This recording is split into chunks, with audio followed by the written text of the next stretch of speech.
그러면 진도를 나가도록 할게요. 자, 그럼 우리 이제 문제풀이 한번 나가보도록 할 텐데요. 일단 여러분들에게 매주 프린트물이 나갈 텐데, 문제. 일단은 첫 번째로 따져본다면,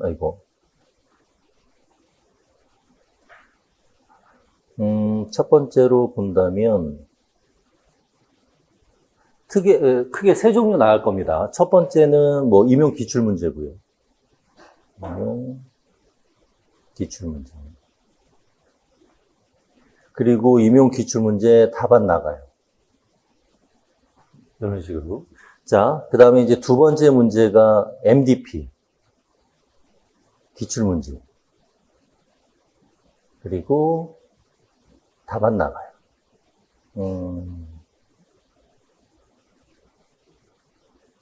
자, 그 다음에 이제 세 번째가 단원별 문제.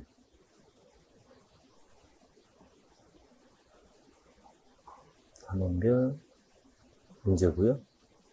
그리고 답안 나가요. 자, 여기 이제 첫 번째, 두 번째 그 기출문제 있죠? 기출문제도 단원별로 정리가 되어 있습니다. 자, 그런데 요 임용 기출문제 같은 경우는 한 번에 그 세포학, 유전학, 동물생리학, 그 다음에 마지막으로 생태식물, 진화분류 이렇게 4개의 영역을 한 번에 다 못 주고요. 각 영역별로 줄게요. 그래서 여러분들 이번 주에 받은 거 보면 임용 기출 문제는 상당히 양이 많죠. 세포학 파트를 제공을 한 거고요.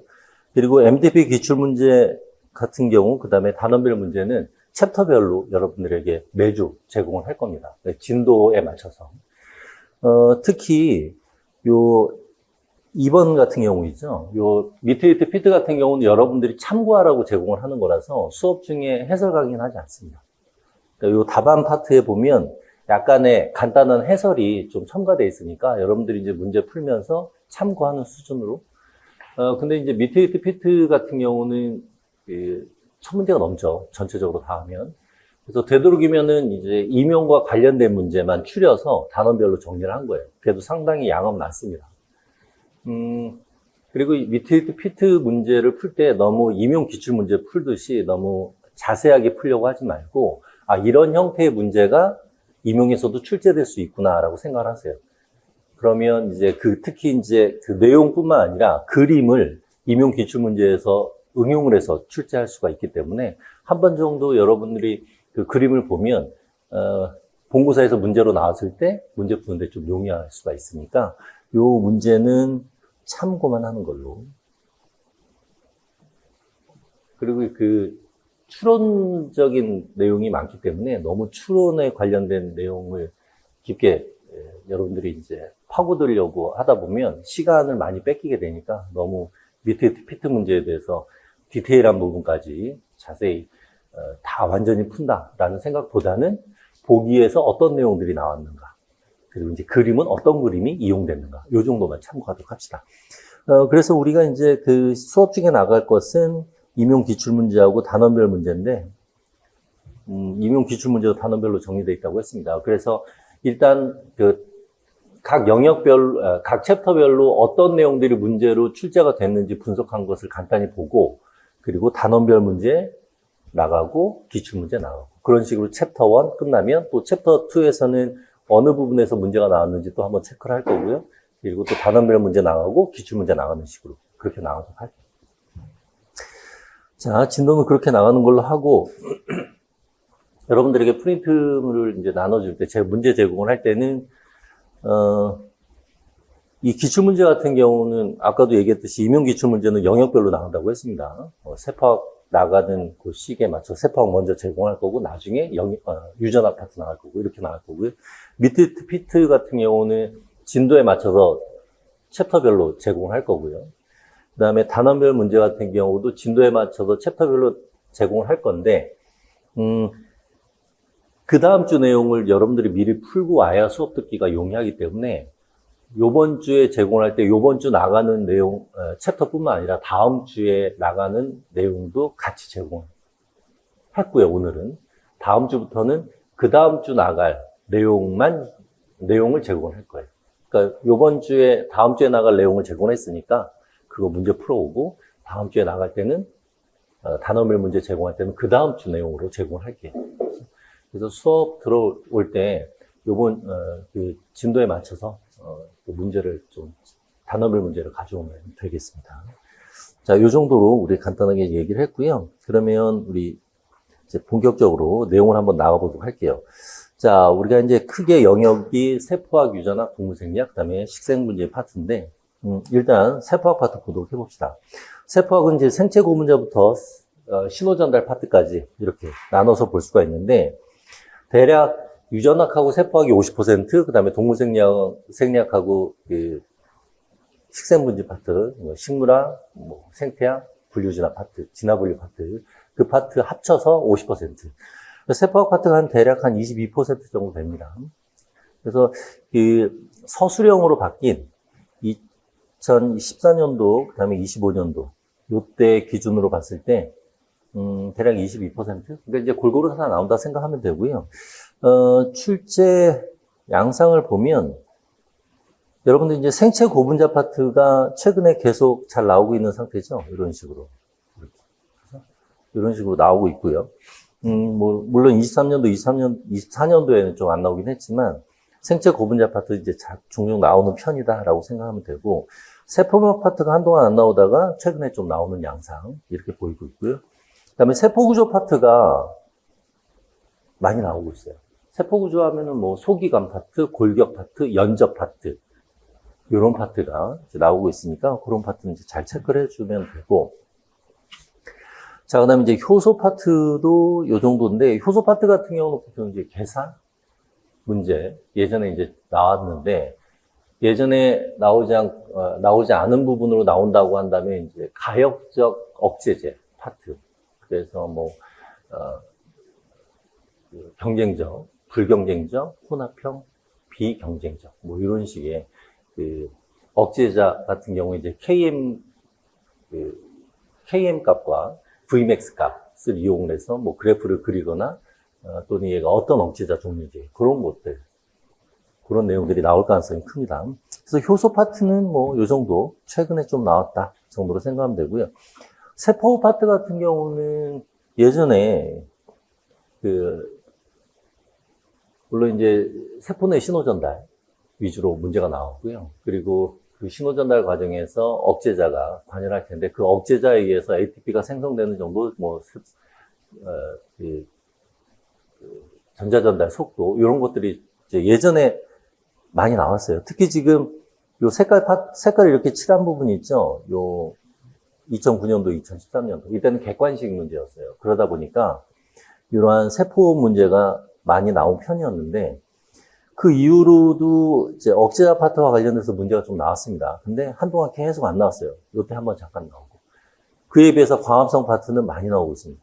광합성 같은 경우는 문제로 낼 파트가 많죠. 특히 세포하고 광합성의 명반응에서 전자전달이 동일하게 작용을 하기 때문에, 물론 이제 그 구성 성분은 다르겠지만 전자전달 파트 광합성에서 나올 수도 있고요. 나왔었고요. 그리고 특히 이제 광호과 관련돼서 문제가 C3, C4 비교 또는 캠 식물 관련돼서 문제 낼 게 많다 보니까 아무래도 최근에 계속 이렇게 꾸준히 나오는 양상입니다. 그래서 이제 그리고 세포 신호전달 파트 같은 경우는 동물생리 파트하고 이제 연계되기 때문에, 세포 신호전달 자체만 문제가 나온 것은 좀 적은 편이고, 보통 동물생리학하고 연계해서 내용을 알아두면 되겠습니다.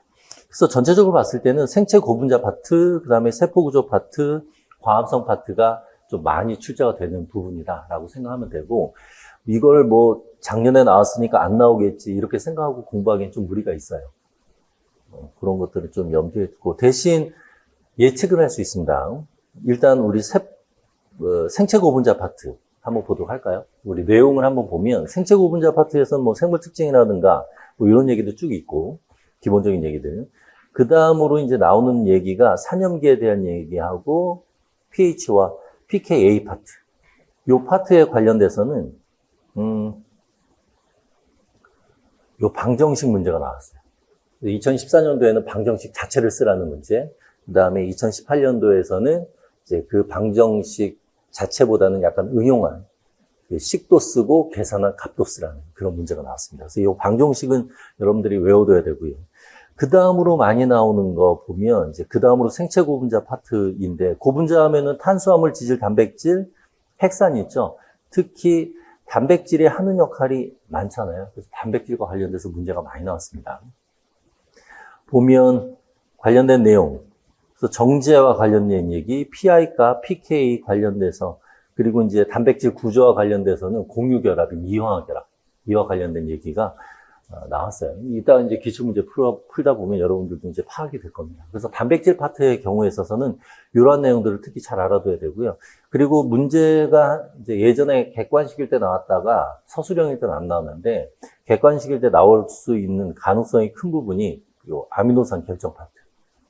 그래서 아미노산 결정 파트 같은 경우는 효소를 처리해서 이 단백질을 일정한 펩티드 길이로 펩티드 일정한 길이의 펩티드로 분해를 한 다음에 그 아미노산 순서를 정하게 되는데 그때 사용한 효소가 어떤 부위를 절단하는지를 외워놔야 돼요. 예전 객관식 문제일 때는 그 효소가 어느 부위를 절단하는지 제공하지 않은 상태에서 문제가 나왔기 때문에 요거 같은 경우는 우리가 이제 단원별 문제에서는 간단하게 푸는 방법에 대해서 간단히 언급할 거고 나중에 이제 모의고사 파트에서 요 아미노산 결정과 관련돼서 약간 좀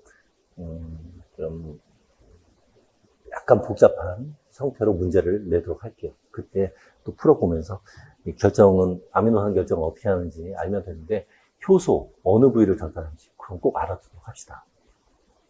자, 그리고 물론 이제 2025년도 작년에 나왔기 때문에 여기 파트에서 확률적으로 나올 가능성은 적지만 연이어서 나올 수도 있으니까 그런 것만 좀 체크해 주면 되고요. 그리고 핵산 파트 같은 경우는 변성.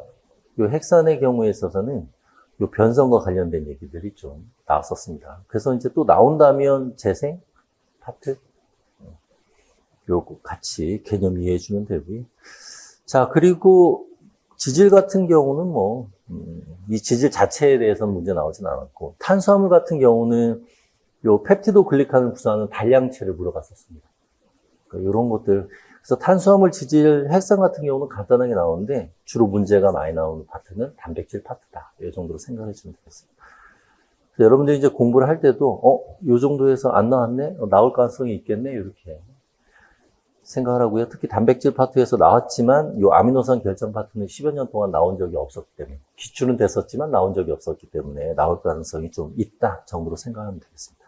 자, 오늘은 이제 일단은 챕터 1을 나가기로 했으니까 시간이 되면 챕터 2까지 나갈 거고요. 그래서 이 정도까지만 분석을 하고 나중에 세포막 할 때 이 세포막에서 어떤 부분들이 문제로 출제됐다 이런 얘기들은 따로 얘기하도록 합시다. 여러분들에게 제공한 기출 문제는 이 순서대로 제공되어 있어요. 그래서 2014년도, 18년도 이렇게 요 순서대로 문제가 기출 문제에 배열이 되어 있습니다. 참고해 주면 되고요. 자, 그러면 우리 단원별 문제부터 풀고 그 다음에 기출 문제 푸는 걸로 하도록 할게요. 자, 단원별 문제 한번 보도록 해봅시다. 자, 여기에서는 가설유도 과학과 관련된 얘기예요. 가설유도 과학 자체가 문제로 출제된 것은 전공생물만 다룬 내용이 아니라 그 교과론하고 같이 다룬 문제가 있었어요, 예전에. 지금은 그렇게 내진 않지만 예전에 이제 논술형에서 10점짜리가 그런 식으로 나왔었는데 그때 가설에 대한 개념도 문제가 출제가 됐었습니다. 어쨌든 가설유도 과학 같은 경우는 전공 생물 자체의 경우는 이제 실험 문제를 해석할 때 여러분들이 이제 가설유도과학이라는 것이 어떤 것인지 그 개념을 잘 이해를 하고 있으면 그 실험 문제 해석하는데 좀 용이하게 해석할 수가 있기 때문에 이 개념도 좀 체크를 하도록 합시다. 자, 그러면 한번 얘기를 한번 해보도록 할게요. 자, 이제 가설유도과학의 경우에 있어서는 어떤 현상을 관찰하는 것이죠. 그래서 이 사람이 관찰하는 것은 A라는 물질이 T세포 증식에 관여를 한다. 요걸 이제 관찰을 한 거예요. 그러면 그 다음 단계로 왜 그럴까라고 생각을 하게 됩니다. 그래서 왜 그럴까? 아마도 이런 거겠지라고 이제 가설을 세우게 되는 거예요. 자, 그리고 그 가설이 맞다, 틀리다는 실험 결과를 통해서 알 수가 있는 겁니다. 그래서 지금 이제 요 문제 자체에서 이것을 관찰하는 것이고요. 그 다음에 우리가 생각해 볼 수 있는 것이, 여기에서 보면 인터루킨2 발현량, 여기에서 요걸 할까요? 이게 T세포에서 인터루킨2의 발현량을 조사했다, 이렇게 되어 있습니다. 이게 이제 실험 결과고요.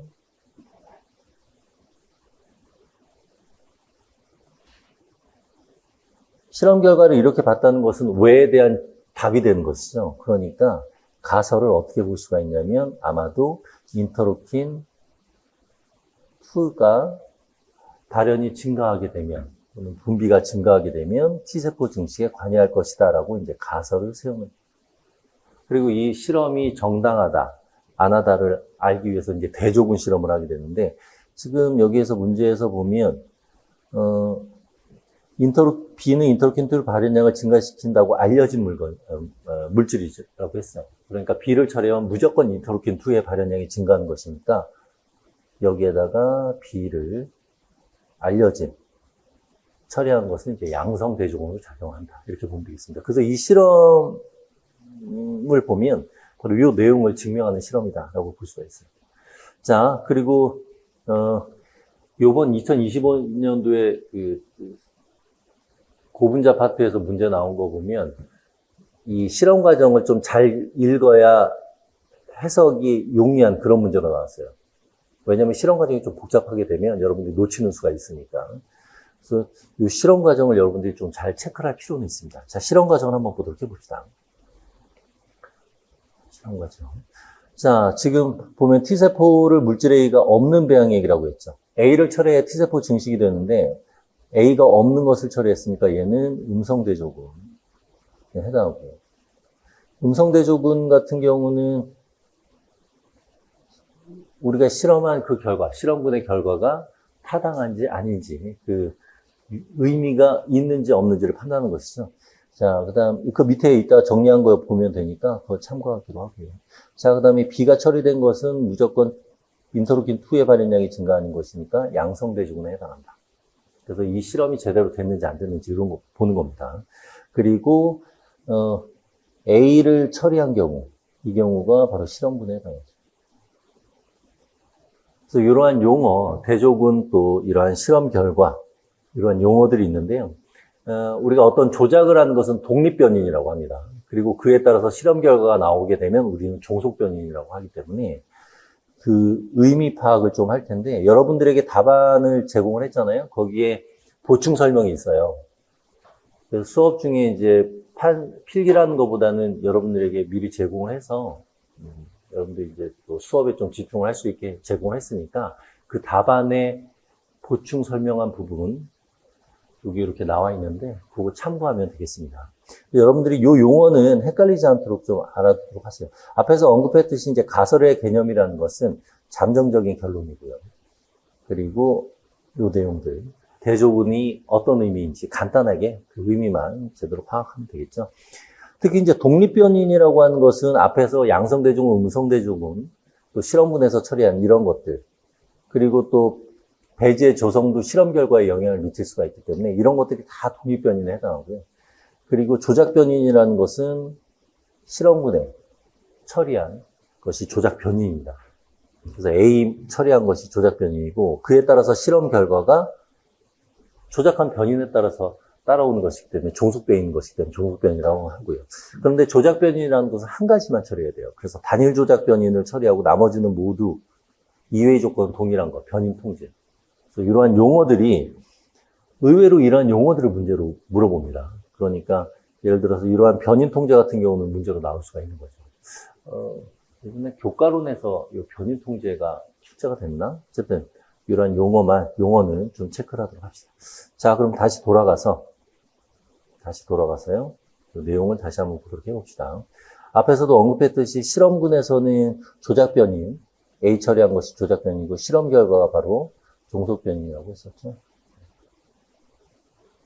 실험군에서는 조작변인, A 처리한 것이 조작변인에 해당하고요.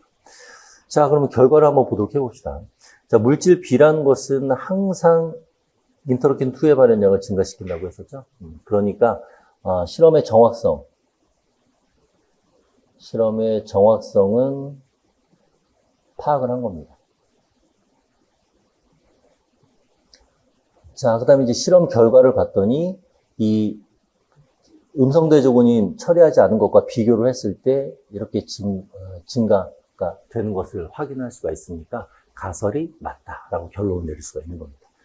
자, 그래서 이 정도 개념만 좀 파악을 하고요. 자, 그러면 이제 작성 방법에 따라서 한번 결과를 보도록 해봅시다. 그 내용을 한번 보도록 해봅시다. 작성 방법은 보통 두 가지, 세 가지. 예전에는 두 가지를 제시를 했는데 요즘에는 세 가지를 제시합니다. 보통 이제 첫 번째나 두 번째는 기입형 형태로, 그러니까 어떤 용어를 물어본다든가 세포 이름, 이런 명칭 같은 것들을 물어보고요. 그 다음에 세 번째는 보통 어떤 내용 기작에 대해서 설명하라. 뭐 이런 식으로 물어보게 돼요. 자, 첫 번째 같은 경우 보면 실험 결과의 객관성 확보를 위해서 단일 조작 변이 이외의 조건을 모두 동일하게 하는 것, 이런 용어를 물어볼 수가 있거든요. 이 용어는 앞에서 얘기했듯이 변인 통제. 그 다음에 위 실험에서 종속 변인에 해당하는 것은 무엇이냐? A를 처리합니다. 그래서 여러분들이 이제 이 작성 방법에 따라서 서술형으로 답을 쓸 때 여기에서 쓰라고 하는 키워드는 반드시 써줘야 됩니다. 여러분들이 답안을 작성을 할 때 문제를 다 본 다음에 답안을 작성하는 친구들이 있더라고요. 그런 친구들이 이렇게 키워드를 표시하지 않고 답안을 작성하게 되면 이렇게 문제 전체적으로 쭉 본 다음에 다시 답을 작성하려고 볼 때 이 키워드가 생각이 안 날 수가 있어요. 그러니까 또는 뭐 그 문제마다 답을 작성한다 하더라도 서술형으로 쓰다 보면 이 키워드를 순간 깜빡하는 경우가 있으니까 이렇게 메모하는 것도 괜찮아요. 키워드는 반드시 써주는 게 좋습니다. 자, 그 다음에 위 실험에서 설정한 가설을 쓸 것. 가설이라고 한다면 A를 처리했을 때 인터루킨 2의 발현이 증가할 것이다. 이게 이제 가설이고요. 자, 그 다음 이 실험 결과 알 수 있는 실험 결론은 어떻게 되느냐. A를 처리했을 때 인터루킨 2의 발현량이 증가하게 되고 인터루킨 2가 바로 T세포의 증식을 유도할 것이다. 이 내용을 그냥 주어와 서술어가 있는 그 형태로만 만들어주면 돼요. 그러다 보니까 답을 쓸 때요, 막 길게 쓴다고 좋은 게 아니에요. 여러분들 괜히 문제 푸는 시간만 빼먹습니다. 그래서 이 키워드를 써주고, 여기 나와 있는 이러한 키워드를 써주고요. 여기에다가 이제 요 키워드에다가 플러스 알파, 즉 살만 살짝 붙여주면 돼요. 그렇죠? 기본적으로 키워드는 써줘야 된다. 그래서 답을 이런 식으로 답을 써주면 되겠습니다. 자, 1번 문제 이렇게 얘기했고요. 답안 작성할 때 어떻게 하는 것이 좋다라는 내용까지 얘기를 했으니까 그 다음에는 그런 내용 빼고 빠르게 좀 진도를 나가도록 합시다. 자, 두 번째 얘기 한번 나와보도록 할게요. 자, 물분자 같은 경우는 우리 생체내에서 아주 중요하고 이 생물학에서 여러 가지 일을 하기 때문에 이 물분자 개념을 한번 또 살펴보도록 합시다. 자, 일단 우선 간단하게 우리 생물 구성 요소 간단하게 한번 체크하고 넘어가도록 할까요?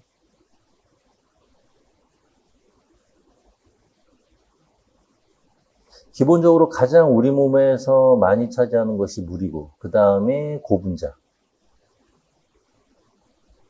그 다음에 이제 기타 이온이라든가 작은 물질들, 이런 애들이 차지하고 있죠. 작은 분자들이. 자, 특히 이제 고분자를 구성하는 그 원소들은 어떤 것이 있느냐? 탄소, 수소, 그 다음에 산소, 질소. 그래서 이제 고분자하면 단백질과 핵산 같은 경우는 요 네 가지 원소로 구성되어 있고, 네 가지 원소가 모두 필요하고요. 그 다음에 탄수화물이라든가 지질 같은 경우는 질소가 없죠. 그래서 이제 질소 노폐물이라는 것은 단백질과 핵산의 대사작용에 의해서 만들어질 수 있는 겁니다. 요 정도 개념 잡고, 특히 지금 보면 이제 구성 요소 중에 물이 가장 많기 때문에 물에 대한 특성을 체크하고 넘어가도록 해봅시다. 자, 물 분자의 이제 특징이 이런 식으로 나와 있는데, 지금 여기에서 보면 요 극성을 띠게 된다고 했죠. 자, 극성이라는 것은 언제 형성되는 거죠? 공결합 형성할 때 형성되는 것이죠. 그래서 분자 내에서 하나의 분자예요. 분자 내에서 공결합 형성 시 공유 결합 시 형성된다 이렇게 얘기합니다. 길어지니까 공유 결합 시 형성되고요. 자, 그럼 공유결합 시 왜 형성이 되느냐? 바로 전기 음성도 차이 때문에 그렇죠. 그래서 전기 음성도 차이.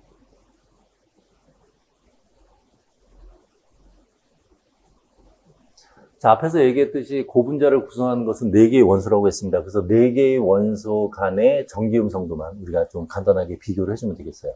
그래서 전기 음성도를 비교를 해보면 가장 전기 음성도가 큰 것이 산소, 그 다음에 질소, 그 다음에 탄소, 그 다음에 수소.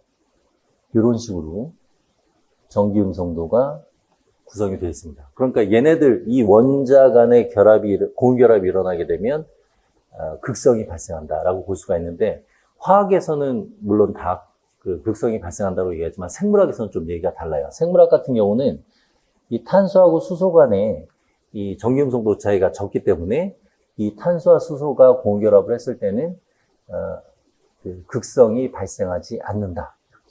이렇게 보고 있습니다. 비극성. 이렇게 개념을 다시 한번 체크하도록 하고요. 자, 그럼 이제 물이 극성이기 때문에 용매로 작용할 때, 용질의 용매로서 작용을 할 때 극성 분자에 대해서 좋은 용매로 작용할 수가 있는 거예요. 그래서 지금 좋은 용매로 작용한다는 얘기는, 여기에서 좋은 용매로 작용한다는 얘기는 극성 분자에 대해서 또는 극성 물질에 대해서 좋은 용매로 작용한다. 이렇게 생각해 주시면 되고요. 자, 그리고 이러한 극성을 띠기 때문에 그에 따라서 수소결합이 형성되죠. 자, 수소결합이라는 것은 이 분자 내에서 일어나는 것이 아니라 서로 다른 분자 간,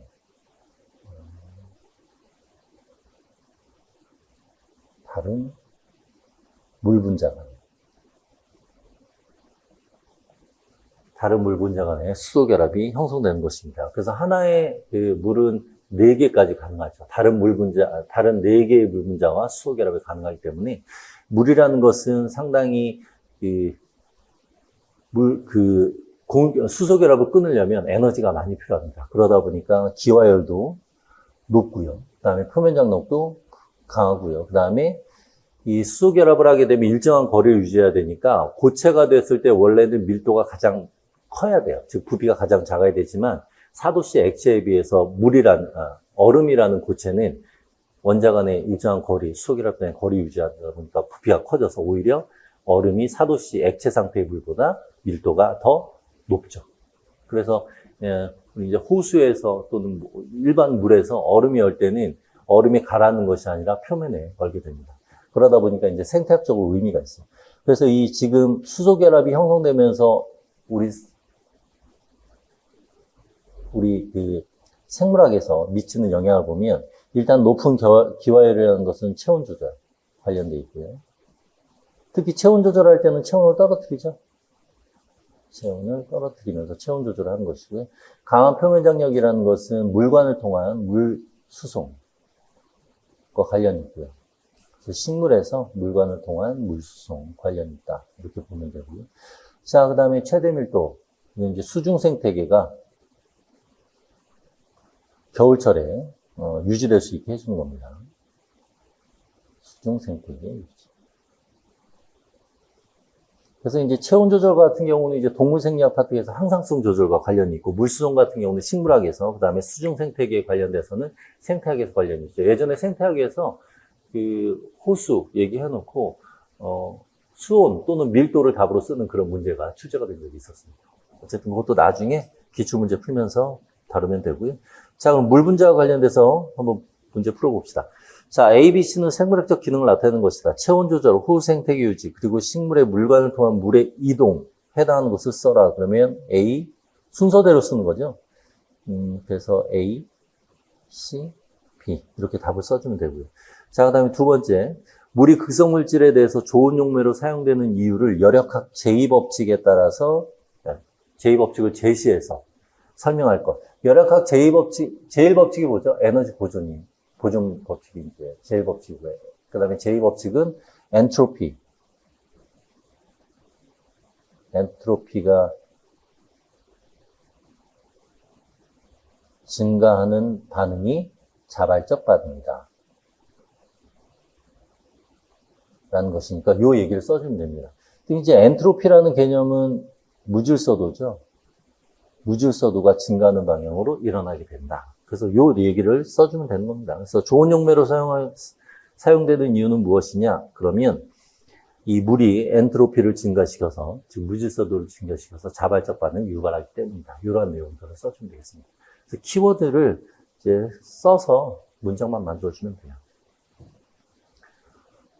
자, 이 정도 간단히 체크를 했고요. 넘어가도록 합시다.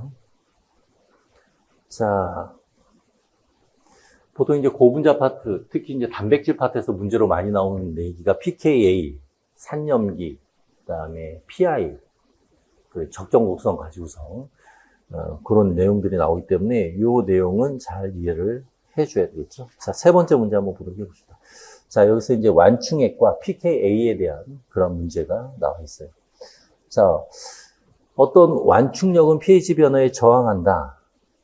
자, 완충력이라는 개념은 pH의 변화에 저항할 수 있는 정도를 나타내고요. 이러한 완충력을 갖게 된다. pH라는 것은 수소이온의 농도를 수치화한 것이기 때문에 pH 변화에 저항한다는 얘기는 수소이온을 받거나 또 내보낼 수 있는 능력이 있을 때 완충력이 있다라고 얘기를 할 수가 있는 겁니다. 그래서 아세트산을 가지고서 pH 변화를 측정을 해서 적정 곡선, 이 비곡선이라는 것은 이제 적정 곡선이죠. 이제 적정 곡선이고요.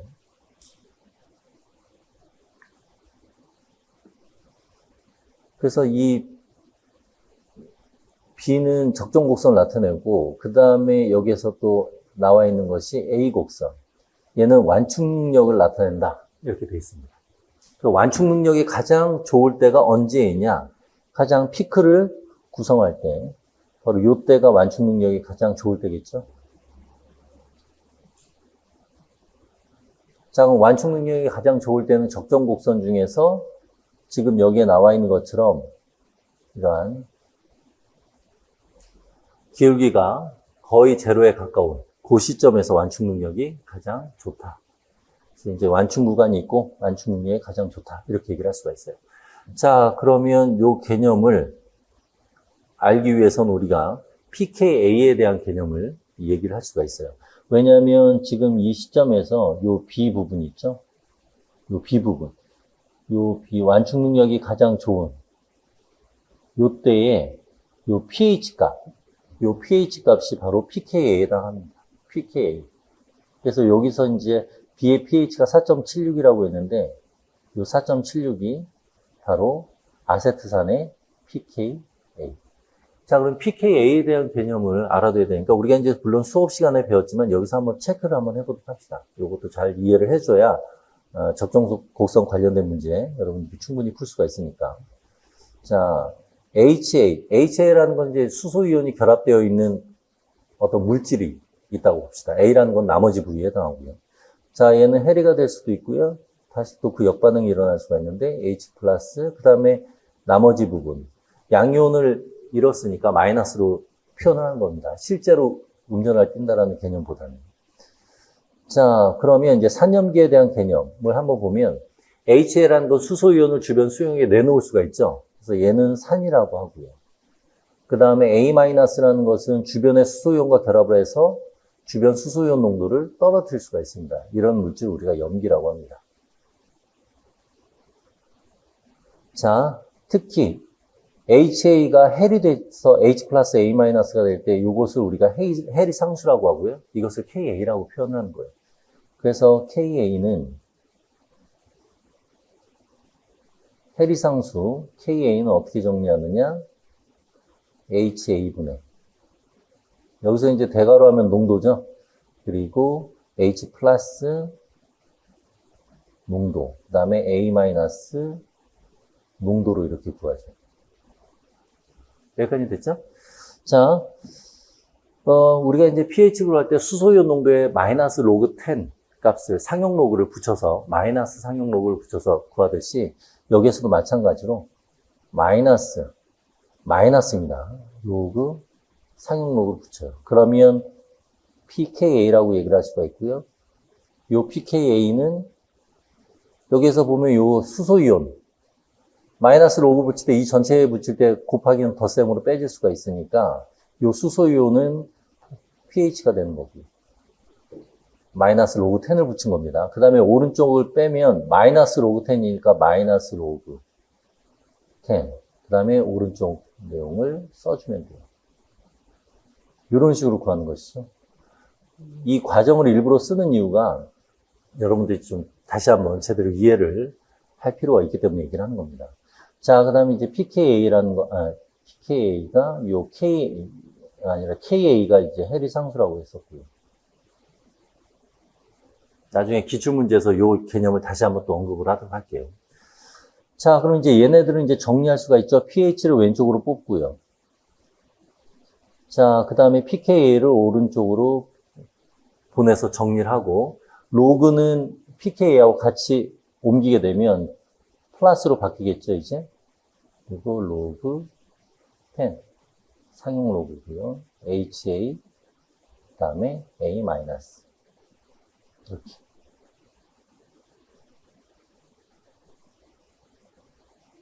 이렇게 구할 수가 있고요. 됐나요? 자, 그럼 이제 여기에서 요 pH가 의미하는 것이 무엇인지, pKa가 의미하는 게 무엇인지 이것도 잘 생각을 해줘야 돼요. 문제를 풀다 보면 수용액의 pH는 몇이다. 이런 식으로 표현합니다. 여기서 말하는 pH가 수용액의 pH고요. 이 pKa는 특정 분자의 고유값이에요. 또는 고유 특성. 그래서 원래는 이 분자만 있으면 pKa는 변하지 않아야 됩니다. 하지만 이제 다른 주변의 분자들이 작용을 하게 되면 pKa는 변할 수가 있고, 이 내용이 예전에 객관식 문제로 효소 파트에서 이 활성 부위에서의 그 촉매작용 언급할 때 출제가 된 적도 있어요. 보기에서. 어쨌든 이 정도로 얘기를 할 수가 있고요. 자, 그 다음에 여기에서 또 HA는 산이고요. 그 다음에 A-는 아까 염기라고 했었죠. 그래서 로그 값에서 나오는 분모는 산이고 분자는 염기예요. 그래서 만약에 여러분들에게 이제 산과 염기의 비율을 써라. 이런 문제가 출제가 실제로 요 자체가 출제는 된 적이 있어요. 요 자체가. 요거에 비를 써라. 뭐 이런 식으로 자체가 출제가 된 적이 있는데, 만약에 산염기의 비율을 써라. 그러면 분모가 산인지 염기인지를 여러분들이 알고 있어야 풀 수가 있으니까 요 개념까지 좀 같이 이해를 해주고요. 자, 그렇다면 우리가 요 pKa 값을 어떻게 구할 수 있느냐 하면, 얘가 1이면, 로그 1이면 0이 되죠. 그래서 얘가 1대 1로 존재하게 되면 그때의 수용액이 바로 이 분자의 pKa 값이 되는 거예요. 그리고 얘네들이 1대 1로 존재하게 되면, 좀 전에 얘기했듯이 산과 염기가 1대 1로 존재하게 되면 수소이온이 늘어났을 때는 여기가 증가하게 되면 왼쪽 방향으로, 그 다음에 HA가 증가하게 되면 오른쪽 방향으로 이동을 하면서 pH, 수용의 pH의 변화폭을 줄여줄 수가 있습니다. 완충 능력이 가장 좋을 수가 있어요. 그러니까 얘가 1대 1일 때 완충 능력은 가장 좋고요. 자, 그리고 이때 pH 값이 바로 pKa가 된다. 요 개념을, 이게 진짜 기본 개념이에요. 그래야 이제 적정곡선 형태라든가 뭐 이런 변화가 생겼을 때, 또 뭐 이온교환 크로마토그래피에서 그 피크가 오른쪽으로 이동하느냐 왼쪽으로 이동하느냐, 요 개념 얘기할 때도 여러분들이 용이하게 사용할 수가 있습니다. 자, 요 정도까지, 이건 기본 개념이니까 일부러 시간 내서 다시 한번 얘기를 했고요. 물론 이제 이론 과정 때 잘 이해를 하고 있으면 상관이 없지만, 혹시라도 이해가 안 됐으면 다시 한번 잘 이해를 하도록 하세요. 자, 그럼 넘어가도록 합시다. 됐죠? 자, 그래서 여기에서 보면 문제를 한번 아까 우리가 완충 능력 여기까지 얘기했었죠. 자, 완충 능력이 가장 크다라는 얘기는 요 시점에서 산과 염기의 비율이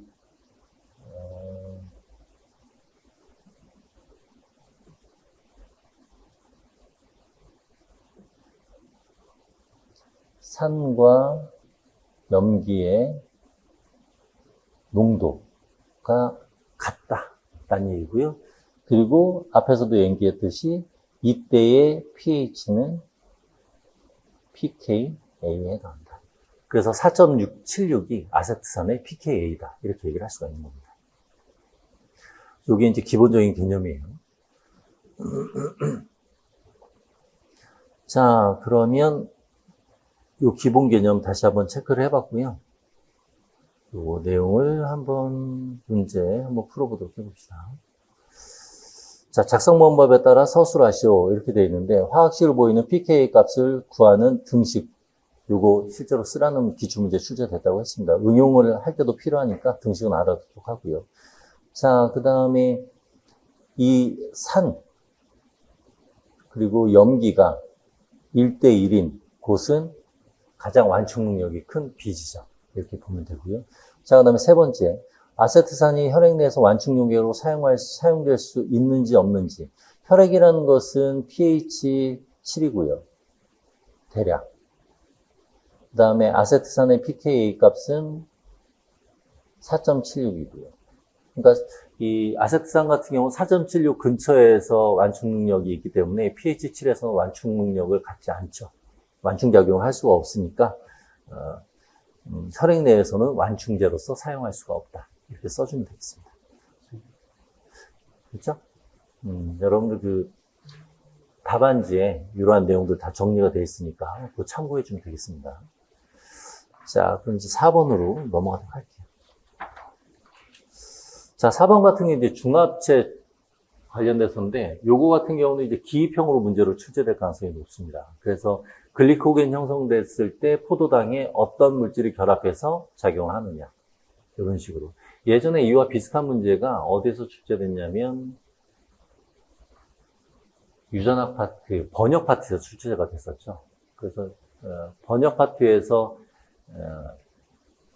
아미노아시드 tRNA 합성하는 과정에서 보면 ATP가 소모가 돼요.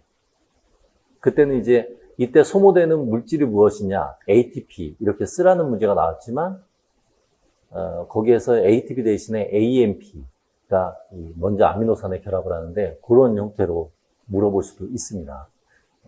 이것도 이제 그런 고분자가 즉 중합체가 형성될 때 단량체에 있는 것이 중합에 관여하는지 또는 기존 중합체에 있는 것이 결합에 관여하는지 이런 내용들을 묻는 것이고 그리고 단량체에 어떤 물질이 붙어서 결합하는지 이런 것들도 알아둘 필요가 있기 때문에 이 내용을 한번 보도록 해봅시다. 지금 이제 축합 반응이라는 것이 일어난다고 했었죠. 축합 반응이라는 것은 이제 이 탈수 축합이죠. 그래서 물이 빠지면서 축합이 일어납니다. 그리고 가수분해, 분해가 될 때는 물이 첨가되면서 분해되는 것이 이 중합체의 형성 과정 또는 분해 과정에서 일어나는 일반적인 원리고요. 자, 두 가지 형태가 가능한데 기존의 중합체에 있던 것이 이렇게 빠져나가는 경우가 있고요. 자, 그 다음에 또 다른 형태로서는 단량체에 있는 것이 이렇게 빠져나가는 경우가 있어요. 어떤 형태가 이제 가능하냐, 요거를 물어보는 건데, 요거는 우리가 그 정리되어 있는 거 확인하고 넘어갑시다. 여기서 보면 중합체 합성과 관련된 얘기 한번 보도록 할게요. 자, 고분자는 지질까지 고분자인데 지질은 고분자는 되지만 중합체는 아닙니다. 자, 지금 보면 앞에서 붉은색으로 표현을 했죠. 자, 여기서 보면 이제 글리코겐 합성될 때요. 다당류 합성될 때 요 포도당이 UDP가 결합된 상태로 합성이 됩니다. 그래서 요 UDP가 글리코겐 합성돼 N-1개의 포도당으로 된 글리코겐에 포도당이 한 번 더 결합을 할 때는 UDP가 떨어져 나오면서 그때 고에너지를 이용을 해서 중합이 일어나게 돼요. 자, 그러니까 지금 이 경우는 앞에서 얘기한 방법 중에 방법 중에 두 번째에 해당한다라고 볼 수가 있고요. 이 경우는 두 번째 방법에 해당, B 방법, 중학과정 B에 해당한다고 볼 수가 있고요. 자, 핵산 형성할 때도 보면 DNTP가 있는데요. 여기에서도 DNTP를 보면, 자, 여기 트리포스페이스죠. 인산기가 이렇게 세 개가 있습니다. 이렇게 인산기가 세 개가 있고요. 이때 알파와 베타 자리가 끊어지면서 결합을 하죠. 그래서 여기에서 나오는 것이 피로인산, PPI가 나오게 되죠. 이 PPI는 한 번 더 분해돼서 두 개의 무기인산이 됩니다. 자, 역시 단량체에서 이 인산기가 나오게 되니까 역시 이 경우도 중학과정 B에 해당한다. 이렇게 볼 수가 있고요. 자, 이제 단백질의 경우로 봅시다. 자, 펩티드 결합은 리보솜의 큰 소단위치에서 일어납니다.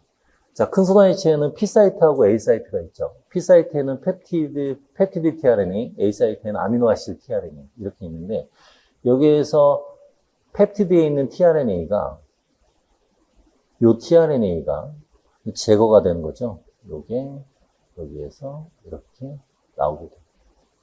자, 중합체에 있는 tRNA가 떨어져 나오는 겁니다.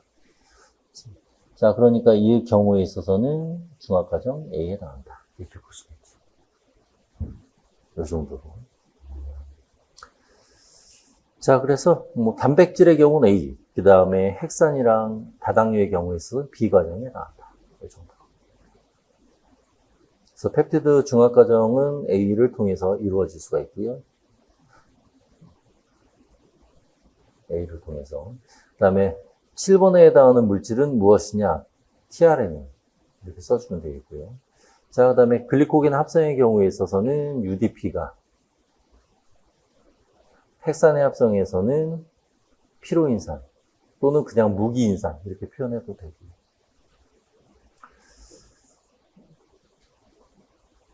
또는 EPI 뭐 이런 식으로 해도 되겠습니다. 그렇죠? 이 개념만 좀 이해를 하고 넘어가도록 할게요. 보통은 기입형에서 답을 쓸 때 2개 또는 3개, 많아야 3개고 보통은 2개인데 여기서는 그냥 단어별 문제 풀이니까 4개까지 썼습니다. 자, 넘어가도록 할게요. 아, 그리고 여기에서 우리 지질 같은 경우도 봅시다. 특히 이제 이 글리세롤하고 지방산이 결합을 해서 지방을 만들어질 수가 있는데 이때 비율을 보면 글리세롤 한 분자에 지방산 세 분자가 결합하면 중성지방이 되죠.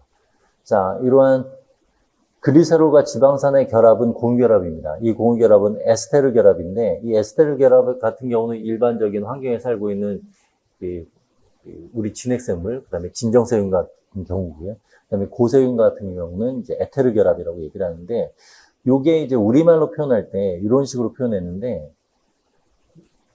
영어로 보면 에스테르 요거고요. 그 다음에 에테르 같은 경우는 이렇게 돼 있어요. 그러다 보니까 에스테르 대신에 에스터 이렇게 문제에서 표시가 될 수도 있고 에테르 대신에 있어 이렇게 표시될 수도 있습니다. 어쨌든 뭐 이렇게 개념을 잡으면 되겠어요. 자, 그 다음 문제로 넘어가도록 해봅시다. 자, 5번. 이건 이제 그 다당류의 구조를 나타내는 것인데, 뭐, 포도당 같은 경우에 이런 형태를 나타내게 되겠죠. 자, 지금 보면 가하고 라, 가, 다, 그 다음에 라의 경우는 이제 일반적인 포도당을 나타내는 것이고, 나의 경우에 있어서는 좀 얘기가 다르죠. 나의 경우에 있어서는 지금 여기가 1번 탄소고 여기가 2번 탄소인데 특히 2번 탄소에 얘가 결합되어 있어요. 특히 그 중에서도 질소가 들어가 있습니다. 자, 얘는 어떤 것에 해당하느냐? 얘가 질소가 있는 아세틸계예요. N-아세틸. 그래서 이 N-아세틸계를 가지고 있는 단량체는 무엇이냐? 글루코사민입니다. 그래서 얘의 명칭은 어떻게 되느냐? N-아세틸 글루코사민.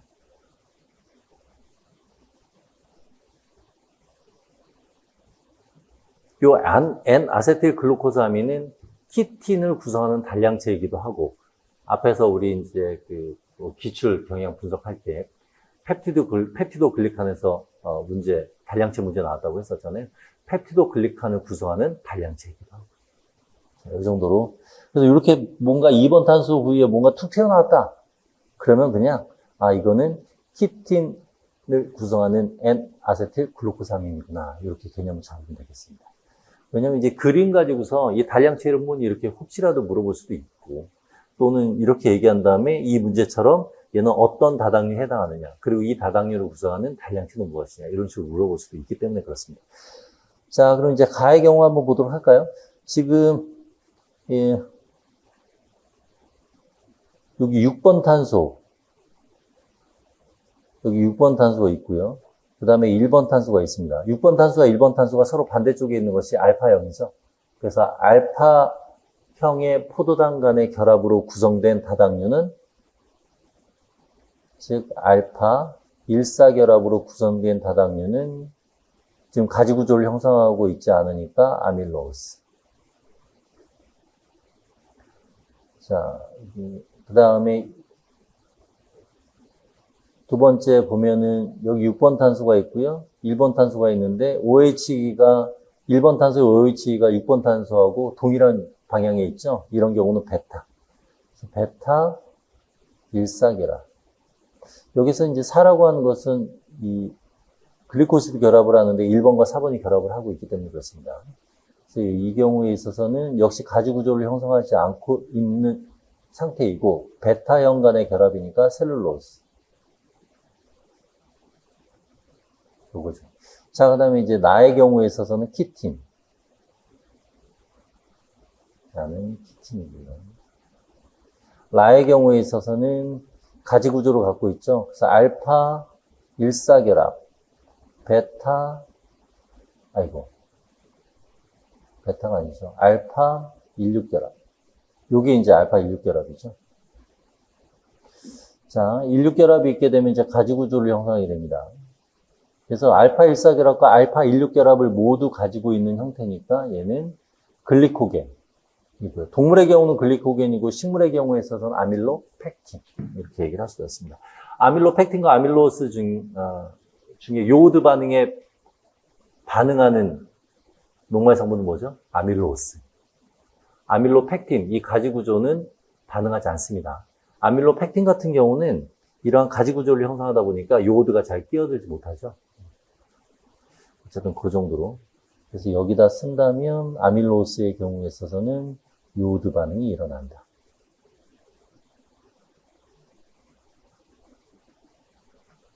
이 정도로 해주면 되겠습니다. 아밀로펙틴은 요오드 반응이 일어나지 않는다.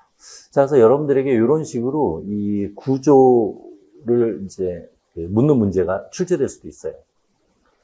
그러니까 웬만한 다른 다당류는 그냥 다 포도당이라고 생각하면 돼요. 그리고 결합, 6번 탄소와 1번 탄소에 있는 OH기가 같은 방향이냐 다른 방향이냐, 이거 가지고 알파, 베타. 알파, 베타 가지고서 아밀로스, 글리코겐, 아밀로펙틴, 이런 개념을 잡으면 되고, 베타 같은 경우 셀룰로스다, 이렇게 하면 되고요. 이상하게 길게 뭔가 붙었다. 그러면 N-아세틸 글루코사민이다. 이렇게 알아두면 되겠습니다. 이것도, 기입형 대비해서 여러분들이 알아두는 거다라고 생각해 주면 되겠습니다.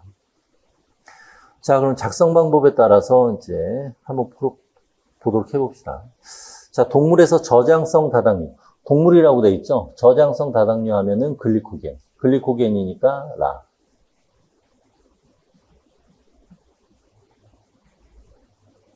자, 그런데 이 글리코겐을 저장하는 대표적인 두 개의 저장 세포가 있어요. 자, 그래서 이 두 세포에서 두 저장 세포와라고 되어 있으니까 두 저장 세포를 쓰란 얘기고요. 그 다음에 다당류를 이용하는 주 목적을 쓰라라고 되어 있죠. 그래서 간의 경우에 있어서는 혈당 조절. 자, 그 다음에 근육세포의 경우에 있어서는 ATP 생성. 이런 식으로. 이 내용을 써주면 되고요. 자, 그 다음에 다당류라, 즉 글리코겐은 다당류 가, 아밀로스보다 에너지로 사용될 포도당을 제공할 때 더 효율적인데 절단 부위를 제시해서 이유를 설명하라. 이렇게 되어 있습니다. 이건 다시 돌아가면요. 자, 절단이 될 때는 이런 식으로 여기 부위가 이런 식으로 절단이 돼요. 여기에서도 이렇게 절단이 돼요. 자, 절단이 될 때 이게 이제 끝 부위라고 한다면 여기가 절단이 되면서 하나씩 떨어져 나오게 됩니다. 얘도 이렇게 떨어져 나오고. 자, 우리가 이 다당류를 얘기를 할 때는 그러니까 단백질 얘기할 때 N말단, C말단, 그 다음에 핵산 얘기할 때는 5', 3' 얘기하듯이 다당류의 경우에서는 환원말단, 비환원말단 이렇게 얘기를 할 수가 있어요. 여기다가 쓸 부분이 여기 있겠구나. 봤을까요?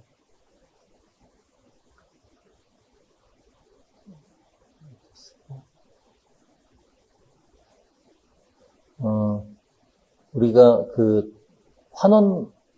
환원제로서의 기능을 하는 거. 그러면은 그 알데히드기. 카르보닐기가 알데히드기하고 케톤기. 얘가 카르보닐기에 해당하는데 알데히드기가 환원제로서의 기능을 하죠.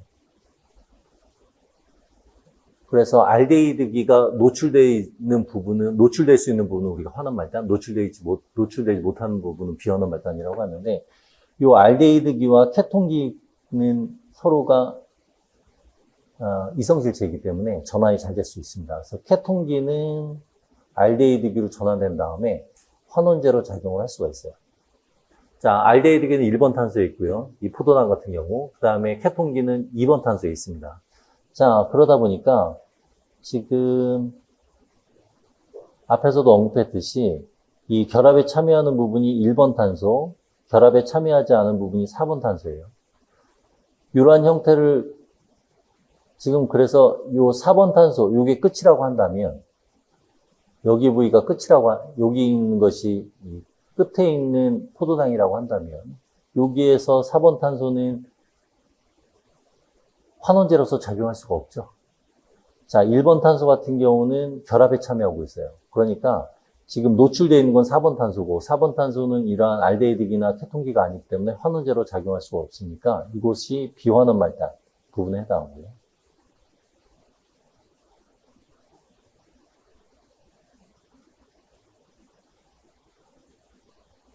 여기도 비환원 말단. 여기도 역시 비환원 말단. 역시 이제 4번 탄소가 노출되어 있습니다. 하지만 이제 오른쪽 같은 경우는 이게 끝이라고, 여기 부분이 끝이라고 한다면, 여기 이제 생략되어 있는데, 예를 들어서 뭐 이렇게 되어 있다고 해봅시다. 자, 그럼 여기가 이제 1번 탄소잖아요. 노출되어 있잖아요. 그럼 이게 끊어지면서 알데히드기가 노출되니까 환원제로서의 작용을 할 수가 있습니다. 그래서 이 부분은 환원 말단.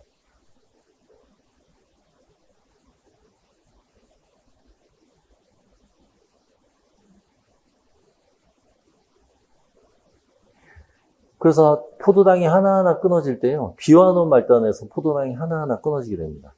자, 그래서 아밀로스 같은 경우는 이런 식의 나선형 구조고요. 가지 구조가 있는 것은 이런 식의 나선형 구조의 가지 구조가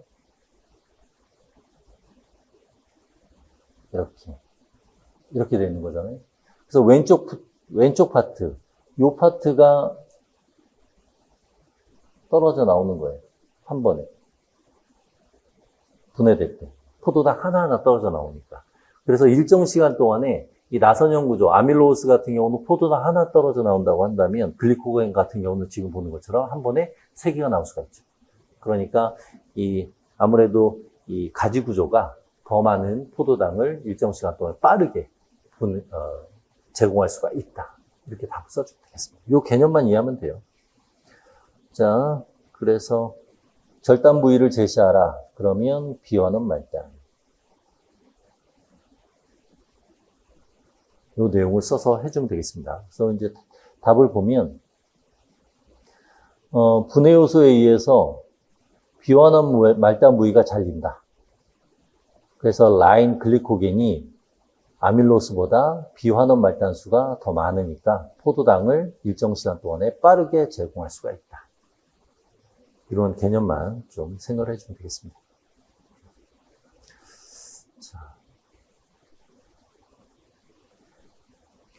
자, 넘어가도록 할게요. 요거 좀 체크해 보도록 합시다. 뭐 문제에서 가나다라는 여기서 다시 한번 체크를 해준 거고요. 이게 가나다라가, 보통 이제 가로로 가나다라인데 지금 이거는 세로로 가나다라 이렇게 되어 있습니다. 가나 이렇게. 자, 글리코겐 합성 요소, 그다음에 분해 요소. 자, 분해 요소가 있는 곳에서 분해가 될 것이고 합성 요소가 있는 곳에서 합성이 되겠죠. 자, 지금 보면 합성 요소, 합성이 되는 부분, 세포질에는 글리코겐 신세이즈라고 했는데요. 이건 이제 합성 요소입니다. 합성 요소를 신세이즈 또는 신서세이즈라고 표현합니다. 그냥 단순하게 글리코겐 합성 요소는 세포질에 있다. 다시 말하면 세포질에서 글리코겐이 합성된다. 이렇게 보면 되고요. 분해 요소는 세포질에 존재할 수도 있고 리소솜에 존재할 수 있습니다. 리소솜에서는 글루코시다제가 관여하고요.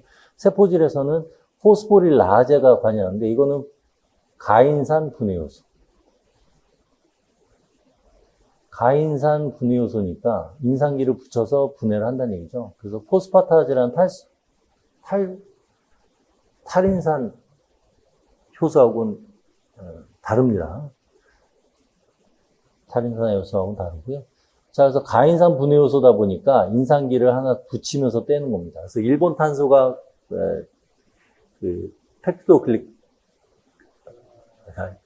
일본 탄소가 글리코시드 결합에 참여하고 있는데, 그 1번 탄소, 비언원 말단에 있는 1번 탄소에다가 인산기를 제공하면서 떼어주는 그런 역할을 하는 거죠. 그래서 요 가인산 분해 요소는 세포질에 있고, 그 다음에 글루코시다제는 리소솜에 있고, 이 정도로 체크해주고. 자, 그 다음에 글리코겐 형태로 저장하는 이유는 무엇이냐. 예전에 요것과 비슷한 문제로 출제됐던 것이 왜 포도당은 세포내로 유입된 다음에 인산기가 붙느냐. 그게 출제가 된 적이 있었습니다. 어쨌든 포도당 형태가 아니라 다른 형태로 전환되는 이유에 대한 얘기인데, 글리코겐 형태로 저장되는 이유는요, 세포 내부의 삼투 농도를 낮게 유지하니까 세포 터짐을 방지할 수가 있고요. 또 그에 따라서 포도당 유입이 용이하게 될 수도 있습니다. 그리고 포도당 유입이 용이하다고 할 때 엄밀히 말하면 포도당의 세포내 농도 낮게 유지하기 때문에 이렇게 좀 더 엄밀히 말하면 이렇게 얘기를 할 수가 있습니다. 왜 이렇게 얘기를 하냐면 여러분들 그 삼투 농도라는 건 모든 용질을 합쳤을 때의 농도예요. 물론 이제 포도당 때문에 삼투 농도가 이제 낮게 포도당이 이제 그 글리코겐 전환돼서 낮게 유지된다고 했는데 뭐 거의 비슷한 의미로 볼 수 있지만 엄밀히 말하면 삼투 농도라는 것은 모든 용질, 수용액에 있는 모든 용질에 의해서 삼투 농도가 결정되는 것이고요. 지금 여기에서 유입과 관련돼서 포도당이 이동을 할 때는 그 포도당 자체의 농도 구별에 따라서 이동을 하기 때문에 굳이 엄밀히 따진다면 이렇게 구분을 한 겁니다. 하지만 이제 삼투 농도에 묶어서 같이 얘기를 할 수도 있어요. 어쨌든 요 정도로 얘기를 할 수가 있고요. 자, 그 다음에 앞에서 얘기했던 뭐 아밀로스, 글리코겐, 뭐 키틴, 셀룰로스 얘네들은 한 종류의 단량체로 구성되어 있는데 다른 종류의 단량체로 구성되어 있는 것이 조류의 세포벽 성분인 아가, 그 다음에 진정세균이 가지고 있는 세포벽 펩티도글리칸 이렇게 얘기를 할 수가 있습니다. 다른 거고요. 예전에 문제로 나왔던 게 문제에서 N아세틸 글루코사민을 언급했고 요거 유라믹 액시드를 물어본 적은 있었어요. 유람산 요거 쓰라는 문제가 출제가 된 적은 있었습니다. 자, 그 다음에 하나만 더 얘기한다면 자, 펩티도글리칸은 요 특이하게도 이 단량체로만 이 탄수화물로만 구성된 것이 아니라 아미노산도 역시 펩티도글리칸을 형성하는 데 관여를 합니다. 그래서 요거까지 얘기를 한다면 아미노산도 결합되어 있다. 그리고 아미노산 간의 결합에는 누가 관여를 하느냐? 트랜스펩티다제.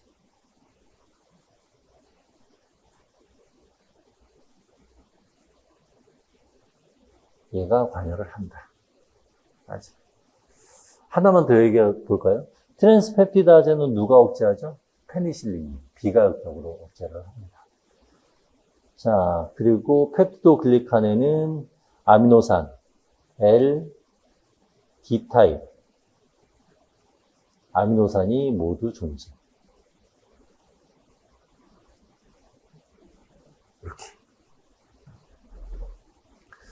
원래 생체 내에서 가지고 있는 아미노산은 L타입이에요, D타입이에요? L타입이에요. 포도당은 D타입, 당, D급, D, 당 이렇게 생각하면 됩니다. 아미노산은 L타입. 원래는 L타입이 주로 존재하는데 예외적으로 D타입도 존재하는 것이다. 문제에서 뭐 기입형으로 그렇게 문제가 나올 수 있잖아요. 그래서 원래는 생체 내의 아미노산은 모두 L타입과 D타입 중에 어떤 타입이다. 하지만 어떤 세포벽에는 D타입도 존재한다. 그러면 이제 답은 L타입 쓰면 되고 그 다음에 펩티도글리칸 이렇게 써주면 되겠어요. 자, 그리고 지금 여기에다 쓰지 않았네. 이거 써볼까요? 지금 펩티도글리칸을 구성하는 N아세틸 뮤람산하고 N아세틸 글루코사민 이 사이에는 베타 일삭이라고 합니다. 베타형이에요. 알파가 아니고.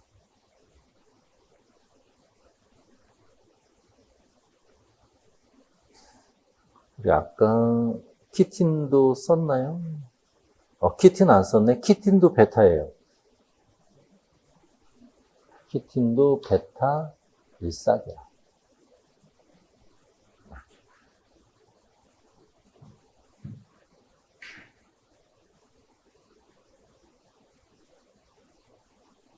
그 정도 하면 되고, 요거 아가의 성분인 아가로즈, 요건 어디에 쓰는 거죠? 핵산 전기용도 할 때 아가로즈 젤을 쓰는 겁니다. 자, 요 정도.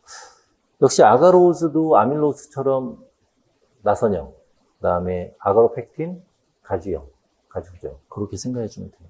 어쨌든 요 정도. 그래서 아밀로스하고 아가로즈 헷갈리면 안 돼요. 답 써야 되는데 막 아가로스를 써야 되는데 아밀로스고 아밀로스 써야 되는데 아가로스 쓰면 헷갈려. 특히 이렇게 헷갈릴 만한 거는 그때그때마다 꼭 체크하세요. 자, 요 정도 하고 넘어갑시다. 자, 그럼 6번으로 넘어가도록 할게요. 6번. 자, 다음은 탄수화물 검정. 실험인데, 검정과 관련된 얘기. 자, 6번 같은 경우는 환원당 측정 실험입니다. 6번은 환원당 측정. 측정과 관련된 실험이에요. 그래서 이제 여기에서 보면 베네딕트 용액 썼죠? 환원당을 검출할 수가 있어요. 비환원당은 검출할 수 없다. 자, 그러면 우리가 배운 비환원당, 대표적인 거 설탕 있었죠? 그런 것들은 베네딕트 용액으로 검출할 수가 없습니다. 자, 녹말 같은 경우는 분해를 하면 환원당인 포도당이 만들어질 수가 있기 때문에 이 아밀라제 가지고서요, 녹말 용액에 처리하게 되면 녹말을 분해하게 되고요. 포도당이 나오니까 환원제로서 작용을 할 수가 있어서 베네딕트 반응에 참여를 할 수가 있고요. 하지만 셀룰라스 같은 경우, 시험관 2에 있는 이 셀룰라제 같은 경우는 녹말 분해하는데 작용을 할 수가 없죠. 분해를 못하고요. 자, 그러니까 녹말만 있는 상태에서 얘가 제대로 베네딕트 용액에 반응을 잘 못하게 됩니다. 자, 그리고 이제 마지막으로는 증류수. 당연히 증류수 처리하면 반응이 일어나지 않겠죠. 자, 그래서 정리를 해보면 시험관 1의 경우에 있어서는 반응이 일어날 것이고요. 시험관 2는 반응이 안 일어날 것이고 시험관 3도 반응이 안 일어날 것이다. 이렇게 예상할 수가 있습니다. 자, 그래서 이제 이 1시간 동안 반응을 시키고 그 다음에 색변화를 관찰을 했습니다. 자, 베네딕트 용액에는 구리가 있고요. 환원이 되면 산화구리가 된다. 이렇게 되어 있습니다. 자, 그럼 산화구리가 됐을 때 얘는 어떤 색깔일까를 보면 앞에서 얘기했듯이 시험관 1은 반응이 일어나고요. 시험관 2상은 반응이 일어나지 않는다고 했으니까 여기에서 시험관 1, 황적색으로 변한 것은 반응이 일어났기 때문에 그 다음에 청록색으로 변한 것은 반응이 안 일어났기 때문에 당연히 시험관 2도 반응이 안 일어났으니까 기억의 경우에 있어서는 청록색이다라고 얘기를 할 수가 있죠.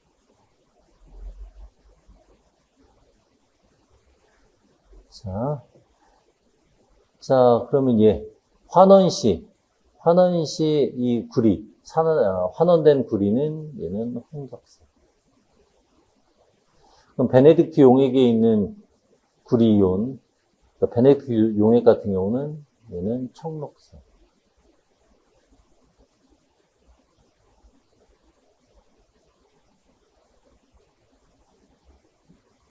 이렇게 우리가 또 정리할 수 있는데, 여러분들이 색깔까지 외울 필요는 없죠. 어쨌든 반응이 일어난다, 반응이 일어나지 않는다, 이 정도로 체크만 하고 넘어갑시다. 자, 그래서 시험관 2에서 나타나는 색은 청록색, 시험관 3 같은 결과가 나타나는 이당류인 어떤 것? 설탕. 얘는 비환원당. 그래서 반응이 안 일어나는 것이고요. 설탕이 왜 반응이 일어나지 않느냐? 비환원당이라서 용액에 있는 구리를 환원시키지 않기 때문이다. 이렇게 쓰면 됩니다. 그래서 어쨌든 이제 설탕하면 비환원당이라고 생각하면 되고, 이 내용도 예전에 물어봤습니다. 그래서 설탕 쓴 문제도 기출문제에서 출제가 됐었어요. 이동형태라는 거. 체관벽을 손상시키지 않기 때문에 사용될 수가 있죠. 자, 얘는 이렇게 이동 형태일 수도 있지만 저장 형태. 저장은 어디? 액포. 이 정도로 생각을 하면 되겠어요. 녹말은 저장 형태, 설탕은 이동 형태이자 저장 형태. 이런 개념이죠. 자, 그래서 괄호 안에 기억될 것에 해당하는 거 이런 식으로 써주면 되고요. 자, 황적색 나오는 이유를 서술형 형태로 또 물어볼 수도 있잖아요. 왜 황적색이 나오니? 이러면 녹말이 분해돼서 환원당이 나오니까, 환원당인 포도당이 나오니까 이렇게 추가해도 되고요. 그래서 용액의 구리를 환원시켜서 황적색의 침전물을 형성하기 때문에 그렇다.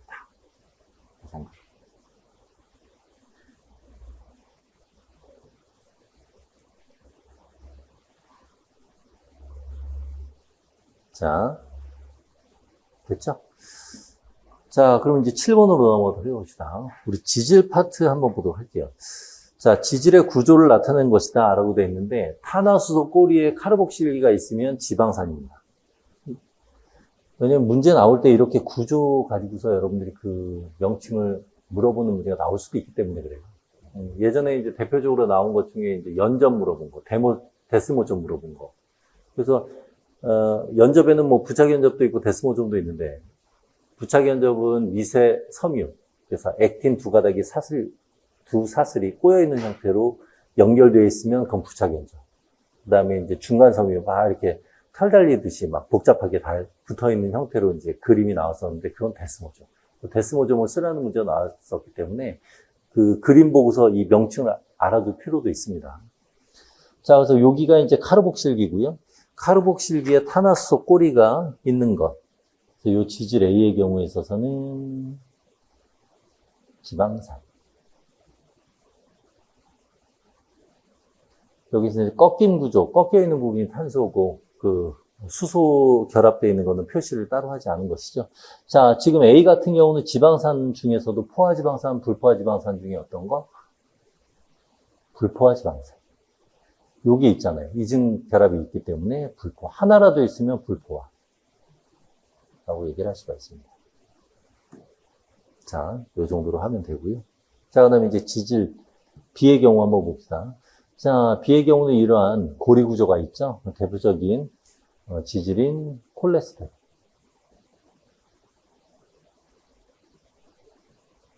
그래서 지금 여기에서 보면 OH기는 친수성, 그 다음에 나머지 V는 소수성. 그래서 지질 콜레스테롤 같은 경우는 양친매성 이렇게 얘기를 할 수 있죠. 그래서 세포막, 동물 세포막에 안정적으로 위치할 수가 있는 겁니다.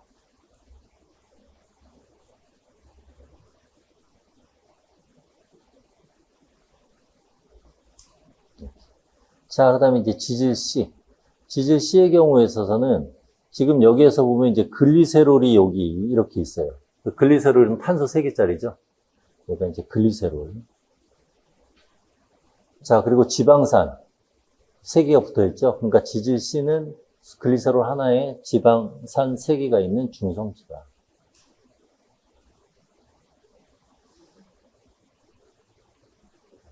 자, 그 다음에 D의 경우에서는 이렇게 글리세롤이 있고요. 지방산 2개, 탄소 2개에는 지방산 하나, 2개가 각각 결합되어 있고, 인이 또 결합되어 있죠. 이 인 부분. 그러니까 지질 D는 인지질.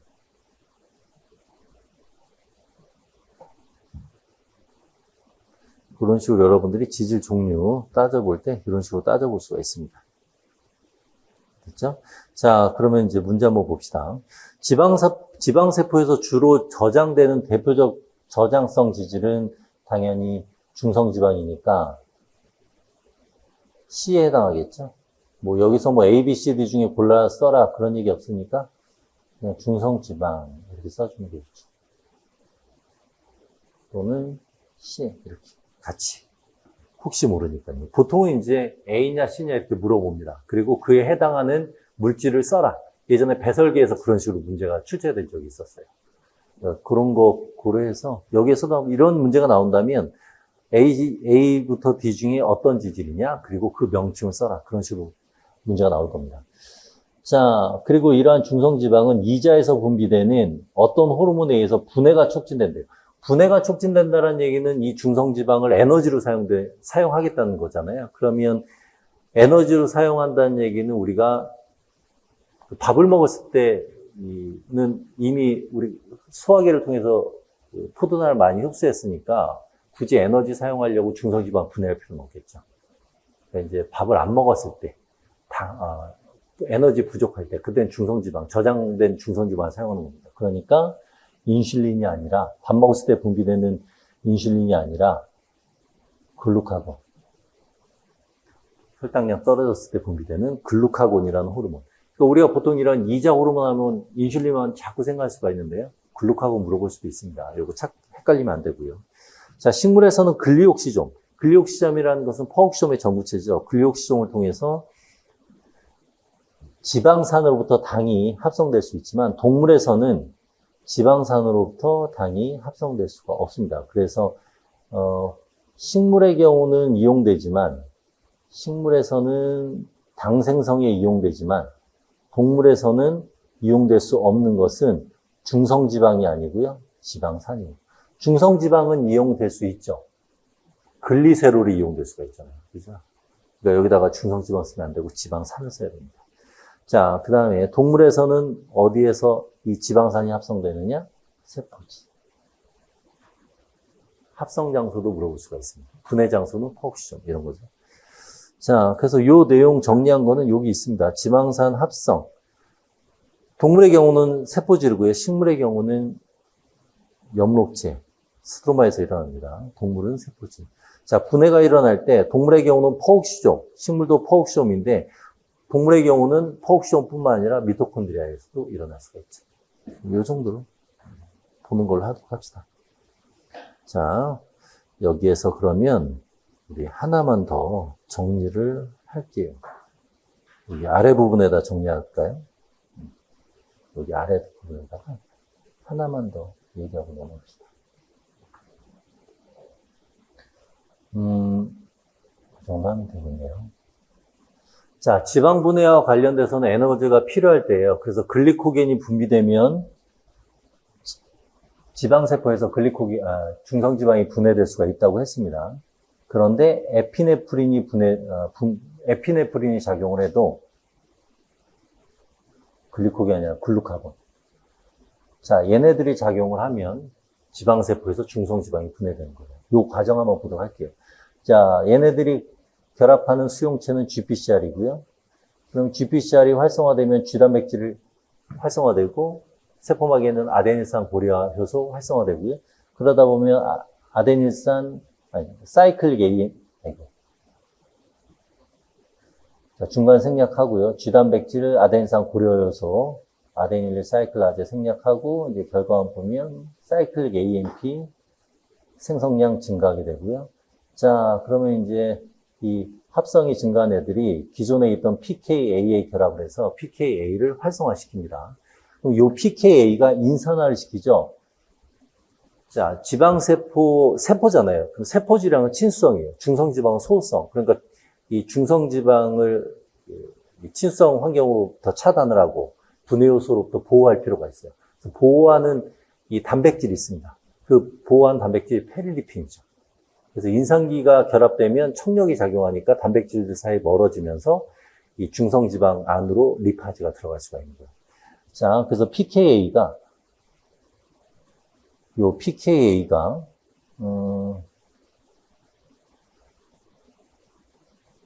밑에다가 자, pKa가 페릴리핀을 인산화시킬 수가 있고요. 이렇게. 자, 페릴리핀은 보호단백질에 해당합니다.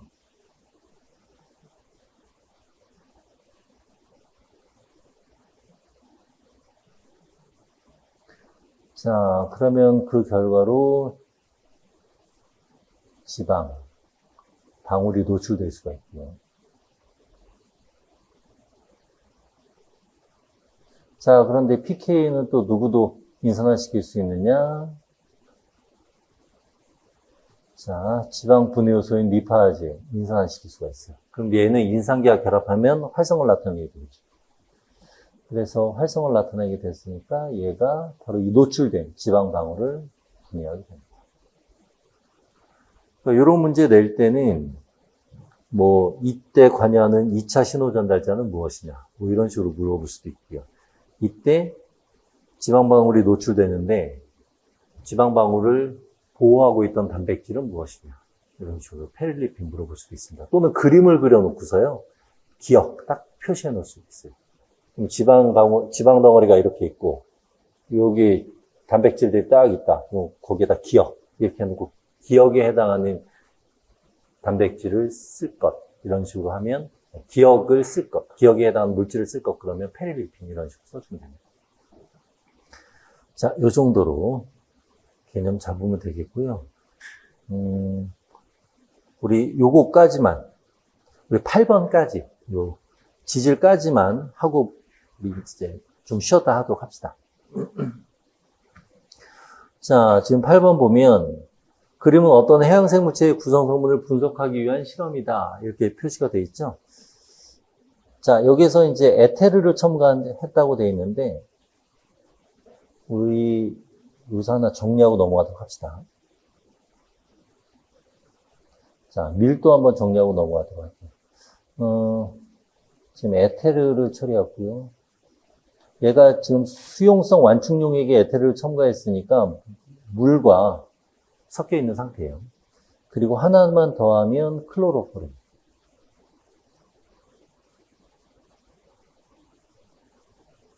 자, 이 밀도 비교를 해보면 어떤 게 밀도가 가장 크냐? 클로로포름이 크고요. 에테르가 가장 작습니다. 그러니까 얘네들이 이제 섞여 있는 상태에서 특히 이제 에테르하고 물이 섞여 있게 되면 에테르는 밀도가 낮으니까 상층에 존재하게 되고요. 그리고 클로로포름이 물과 섞여 있게 되면 이 클로로포름은 물보다 하층에 존재하게 돼요. 에테르하고 클로로포름은 얘네들은 소수성이기 때문에 세포의 지질 성분들이 이 에테르하고 클로로포름이 존재할 수가 있습니다. 어떤 그 물질을 썼느냐에 따라서 상층의 지질이 존재할 수도 있고요. 하층의 지질이 존재할 수도 있는 거예요. 그렇죠? 그래서 에테르는 상층, 밀도가 낮기 때문에 클로로포름은 하층, 물에 비해서 하층에 존재할 것이다. 이렇게 생각해 주면 되겠습니다.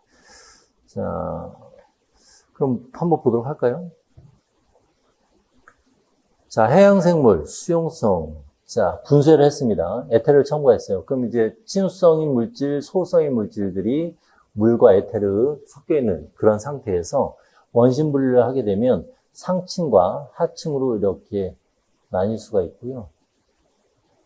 여기에서 보면 에테르는 어디에 있느냐? 바로 상층에 에테르가 존재한다고 했습니다. 자, 에테르는 소수성이니까 이곳에 지질이 존재하고.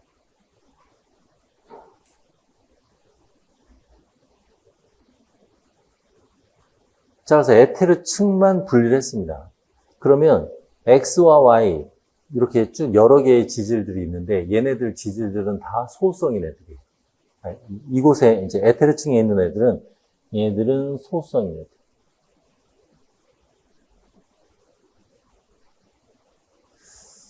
특히 이제 우리는 지질 기준으로 얘기하는 것이니까 소수성이지만 이제 지질이 들어있는 애들이다 라고 생각할 수가 있습니다. 자, 그래서 이제 그 지질들 중에서 요 물질 X만 따로 우리가 분리를 해가지고 이제 살펴봤어요. 그랬더니 밑셀을 형성을 했고요. 자, 밑셀이라는 것은 이러한 구조죠. 이런 식으로. 인지질, 단일층. 그래서 이 내부는 소수성을 띠고 있기 때문에 자, 얘는 친수성, 그리고 얘는 소수성. 그래서 이 내부에 소수성 물질을 가지고 있죠. 자, 그래서 이 경우, 이 지질이긴 하지만, 여기서 소수성이라는 표현보다는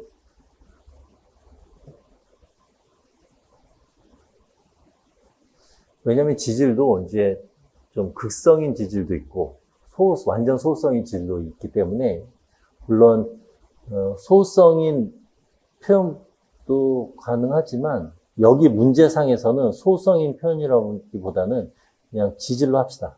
문제에 맞춰서. 소수성이라는 표현보다는. 자, 그 다음에 기기 분석을 했더니 글리코시드가 결합을 했대요. 자, 이거부터 써야 되겠군요.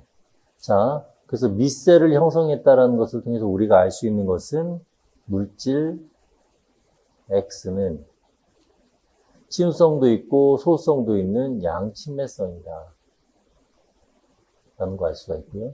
자, 글리코시드가 결합하는지를 검출하는 결과에서도 결과가 나왔으니까 지질에 지금 당이 결합되어 있는 상태예요. 그러니까 이걸 통해서 우리가 알 수 있는 것은 당이 결합한 지질이다. 그래서 당지질.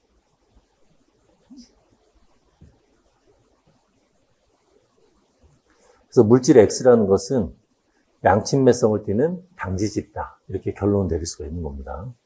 자, 그러면 이제 여기서 문제 한번 보도록 할까요? 자, A에서 에테르층은 상층과 하층 중에 어디에 속하느냐? 상층. 대부분의 단백질 또는 RNA는 여기서 요거 지웁시다. A와 B. 요게 의미가 없죠? 어차피 A는 상층, 하층 다 있는 것이고 B의 경우는 상층에서만 뺀 거니까 이 A를 지워버립시다. 자, 그래서 단백질 또는 RNA의 경우에 있어서는 얘네들은 친수성. 그래서 에테르가 아닌 물에 있어야 되니까 얘네는 하층. 그래서 물질 X는 밑셀이 형성되는 것을 통해서 양친매성이 있다. 이렇게. 그래서 요 답도 A라기보다는 하층으로 합시다. 하층. 이렇게 수정을 좀 하도록 합시다. 자, 여기까지 해서 우리가 이제 탄수화물하고 지질 파트까지 봤고요. 우리 좀 쉬었다가 이 고분자에서 가장 중요한 단백질 파트 얘기하도록 좀 쉬었다 할게요.